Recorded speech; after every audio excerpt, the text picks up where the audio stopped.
শিলিগুড়ি মালদায় এজেন্টদের সঙ্গে বৈঠকে কেন্দ্রীয় পর্যবেক্ষক ভূপেন্দ্র যাদব। এই বৈঠক সম্পর্কে আর কি জানা যাচ্ছে সূত্র মারফত আমরা জানবো আমাদের প্রতিনিধি শিবাশিস মল্লিকের কাছ থেকে। শিবাশিস, গণনাকে কেন্দ্র করে বিশেষ কর্মশালা আয়োজন করা হয়েছে বিজেপির তরফ থেকে। 10টি সাংগঠনিক বিভাগের জন্য 10টি কর্মশালা আয়োজন করা হয়েছে। আজ যে ছবি পাওয়া গিয়েছে, শিলিগুড়িতে এবং মালদাতে কেন্দ্রীয় মন্ত্রী ভূপেন্দ্র যাদবের নেতৃত্বে এই কর্মশালা আয়োজন করা হয়েছিল। শিলিগুড়িতে যে কর্মশালা আয়োজন করা হয়েছে সেখানে শিলিগুড়ি, জলপাইগুড়ি, দার্জিলিং, কোচবিহার, আলিপুরদুয়ার এই 5 সাংগঠনিক জেলার অন্তর্গত 28টি বিধানসভার বিজেপির গণনা কর্মীদের নিয়ে এই কর্মশালা আয়োজন করা হয়েছে।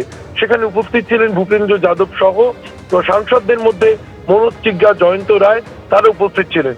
এর পাশাপাশি বলে রাখি, এরপরই ভূপেন্দ্র যাদব চলে যান মালদাতে একইভাবে 28টি বিধানসভা মালদা কেন্দ্রিক, উত্তর মালদা, দক্ষিণ মালদা এবং দিনাজপুরের যে লোকসভা অন্তর্গত যে বিধানসভাগুলি রয়েছে, এই 28টি বিধানসভাকে নিয়ে সেখানে গণনা কর্মীদের জন্য আরো একটি কর্মশালা আয়োজন করা হয়েছে।